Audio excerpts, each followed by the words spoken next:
What it do, it's the 123 review, and we back again with another unboxing. Today we have another McFarlane's DC Multiverse figure. If you saw my last review, card popping up right here, you will notice that I was also looking for the Joker figure. I told you I couldn't find them really in any of the stores, but they were available on Amazon. But it's kind of like a killer, it's like I kind of like going into the store itself, picking it up, seeing it, because it's like it has more of a dopamine effect than just literally ordering it and coming online. Even though I am very happy that this came like literally like a day after I ordered it.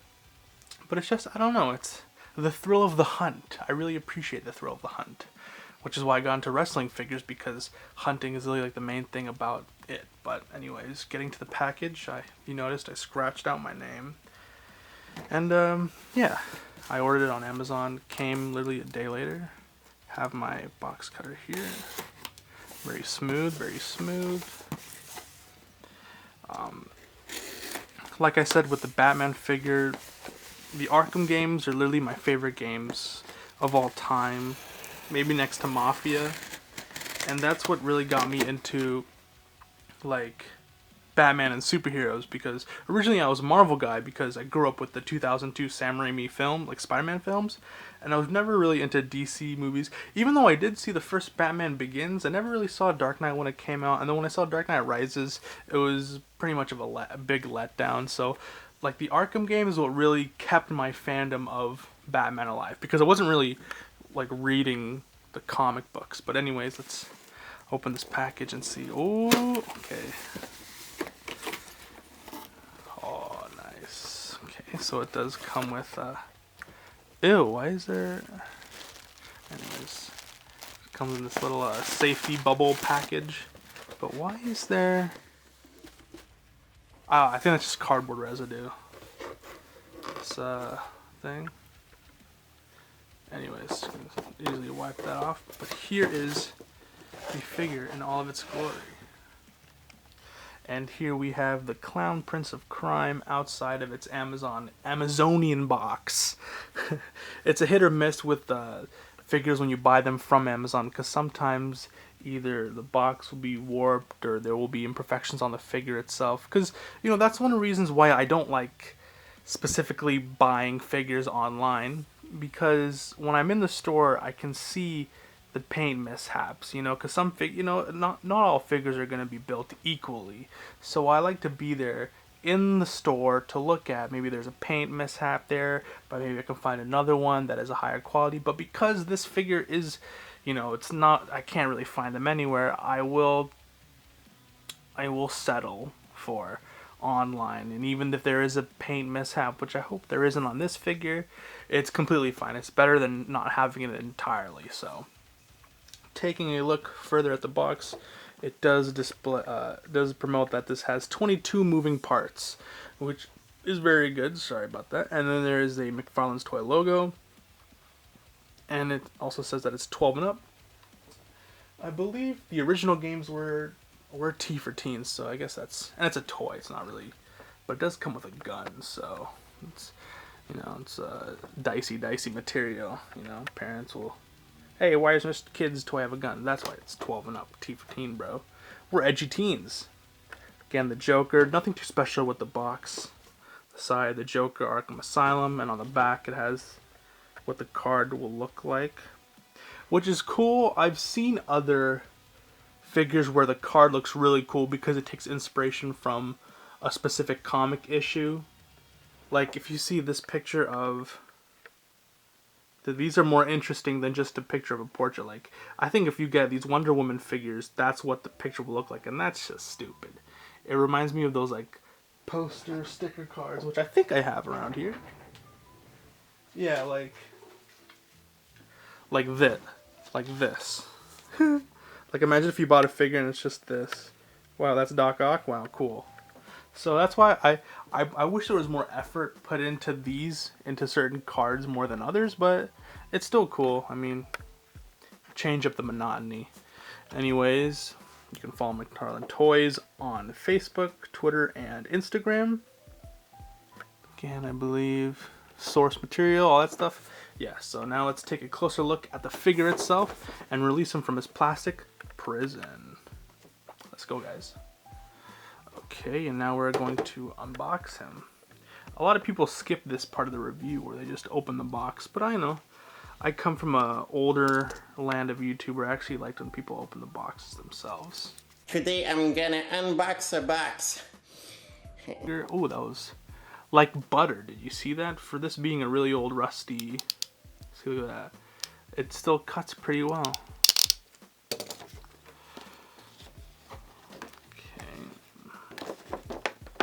And if you noticed, it came with 3 accessories instead of 4, because I don't know, maybe people like Batman more than Joker, but you can't have one without the other. So, anyways, here is it outside. I like this cardboard backing. It gives a lot of more, dexterity to it. Now we will remove all these things, take the figure out the box, and take a closer look at the McFarlane Toys DC Multiverse Joker from the Batman Arkham Asylum video game. Now, quickly, while taking it out of the box, I was complaining about this in the other figure review for these McFarlane Toys. These things are like stuffed in these plastic like placeholders, and it's so nerve-wracking to take. It just popped out, but it's so nerve-wracking to open these because I don't want to break them. I don't want to snap these parts, especially how small these accessories are. Okay, and before we take a closer look at the figure itself, we will be looking at the accessories. This Joker figure comes with 3 accessories. First off are these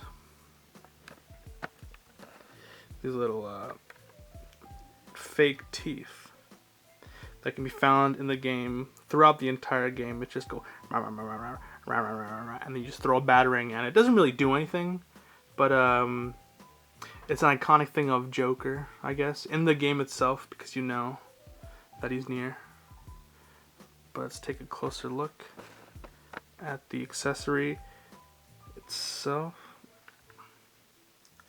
Again, with these McFarlane accessories, they're always going to be really detailed and really well painted.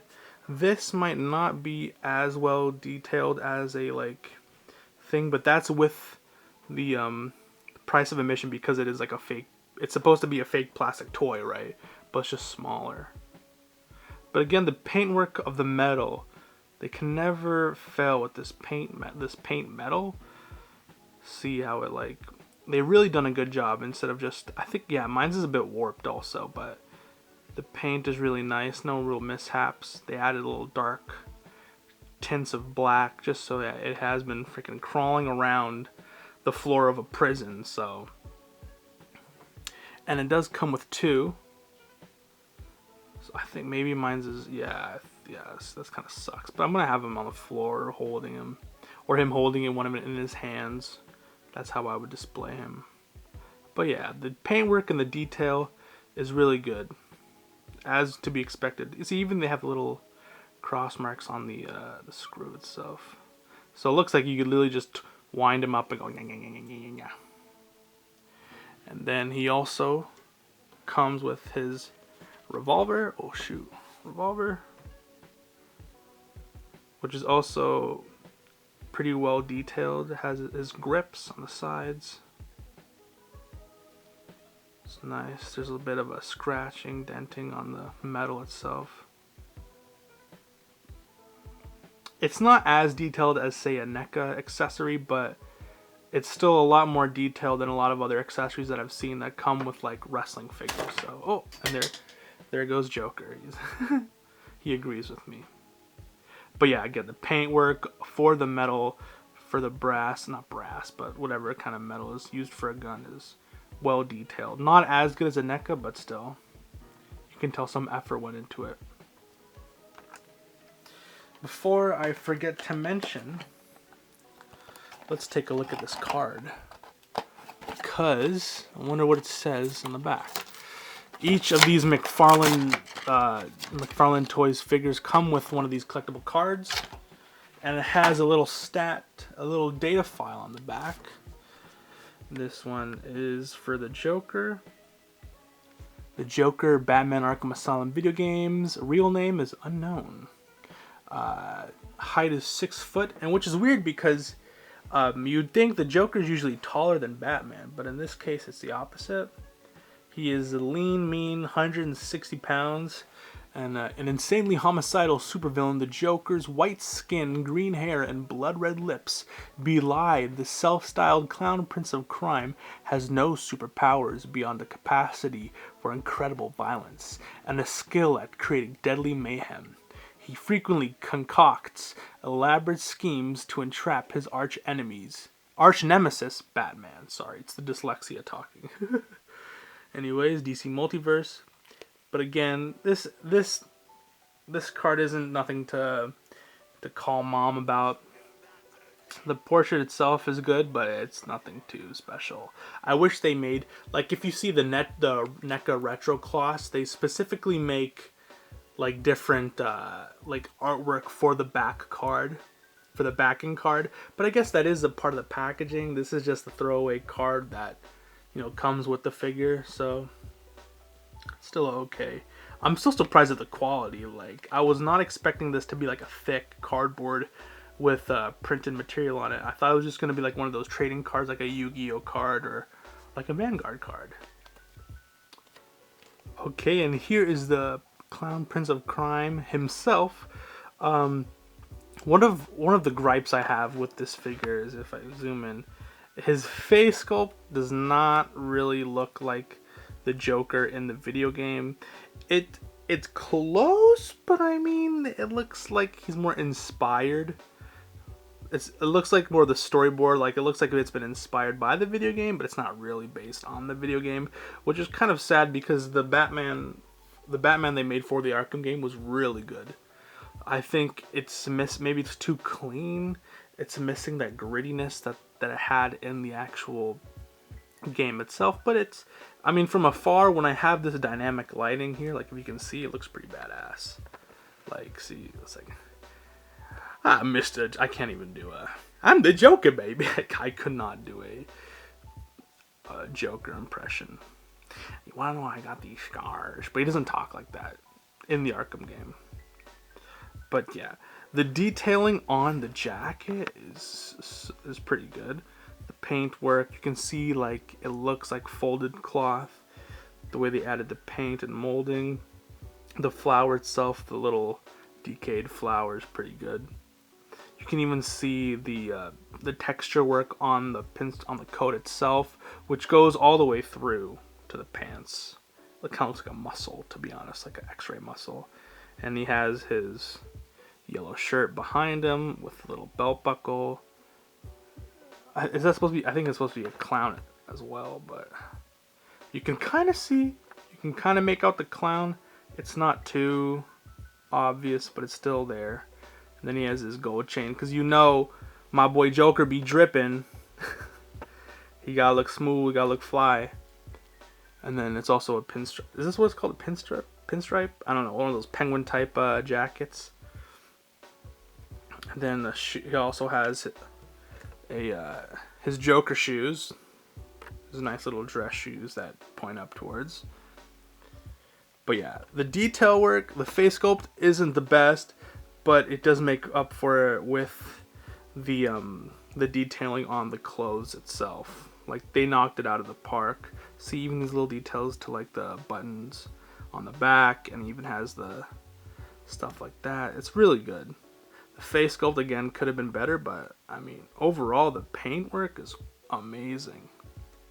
Next, we will be taking a closer look at the articulation of this. Let's see if they do have 22 points of articulation. We will find out. Even has, oh geez, look, it even has his male pattern baldness. Anyways, okay, and this figure had a very bold claim of having 22 moving parts. So let's see if that is correct. First off, this figure does come with a ball joint or a peg joint for the head, so it can do a full 360. It can tilt, it can look up and down, so you can have those menacing shots of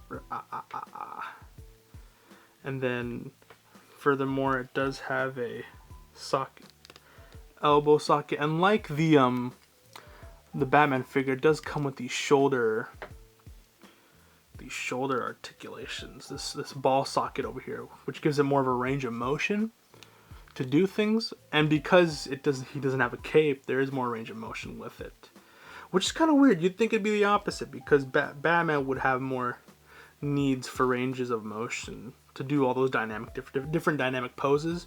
I don't think Joker would need that, but I mean, it's glad that it's there anyways. But again, it can move up and down, rotate around, and he does have a bicep swivel, so it can move at the bicep. Then it has double jointed elbows.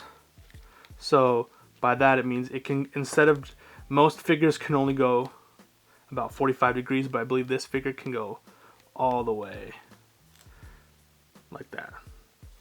So that's really cool. I really appreciate double jointed elbows and knees and all that stuff. And unlike the Batman figure, there is no ab crunch.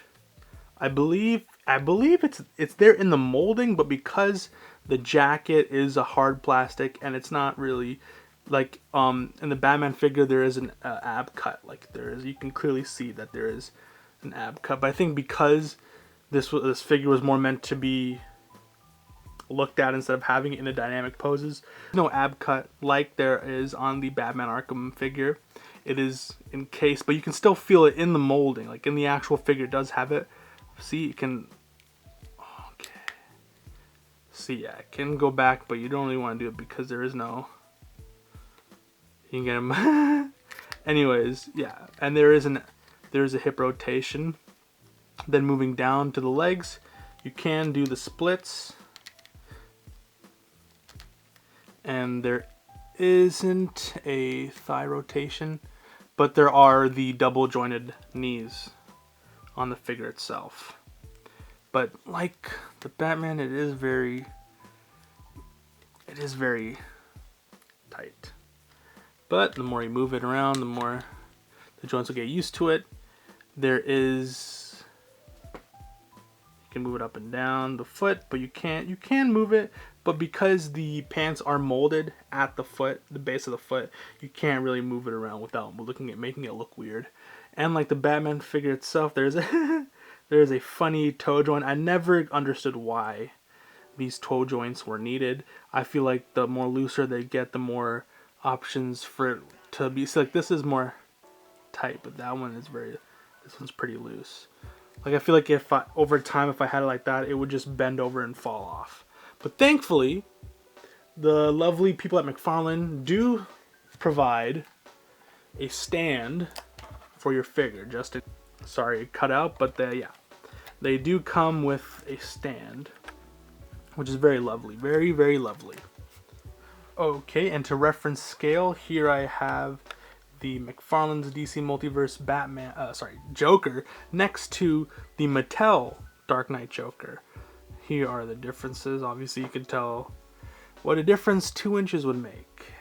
I said that in my last video. But anyways, I want to know in the comments, what is your favorite iteration of Joker? This can also include the video games. This can include the animated series, even though they're the same actor. The original, the remakes, the movies. I don't know, but we're all in agreement that Jared Leto is probably the worst Joker. That has to be stated. Anyways, moving forward. If you liked him, I mean, good for you, but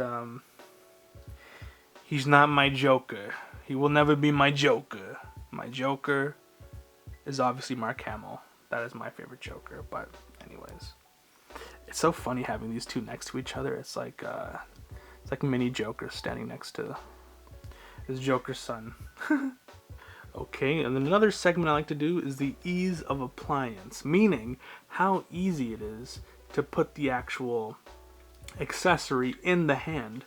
So obviously, as you can see, it does come pre-trigger fingered. So I'm hoping you can just slide this in, maybe?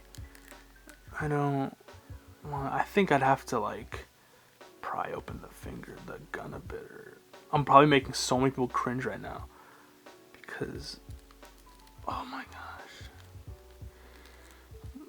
6.5 hours later. I'm having a very difficult time, but you can.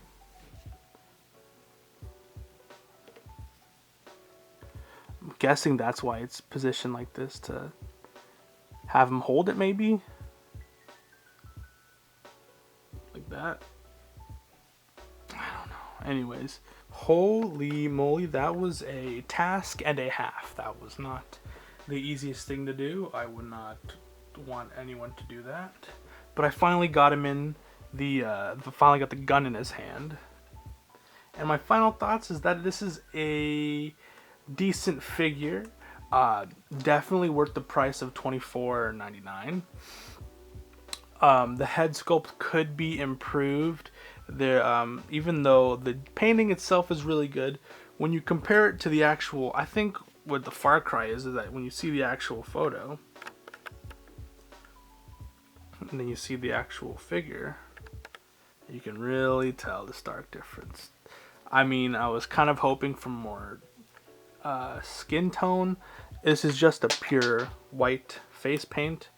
You can't really tell that there is a human behind there, because I'm pretty sure Joker doesn't have white skin. He covers it with makeup, right? Or maybe that's just the Jack Nicholson version. But even the movie versions are like that.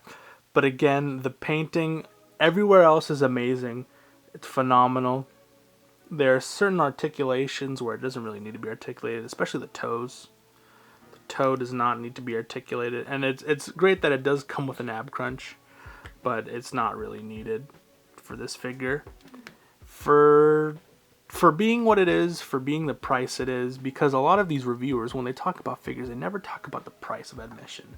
Of course, they would talk about the quality and everything, but they never talk about price to papers. How much is this worth? You're almost $30 Canadian, and I would say yes. Exclusively based on, if you have an Arkham Asylum Batman, you will need the Arkham Asylum Joker. I would give this a 7 out of 10, mainly because the face scan is not the greatest, but the painting is amazing. The accessories aren't that good. But I mean, what else would you give, an Arkham Asylum era Joker? I don't know if you'd give him that much stuff. So it's good. He does come with something, and yeah. Thank you for watching another one of my reviews. This has been the 123 review, and more videos coming soon. This is a different setup that I had previously. I don't know if you guys like it, but yeah. Thank you so much for watching. I'll see you guys next time on the 123 review. This has been the Zionic Blader Jr. We're out, boys. No, better yet, maybe Catwoman'll call your dog ass if you weren't such a creep with that 50 Shades of Green crap. Nigma. What?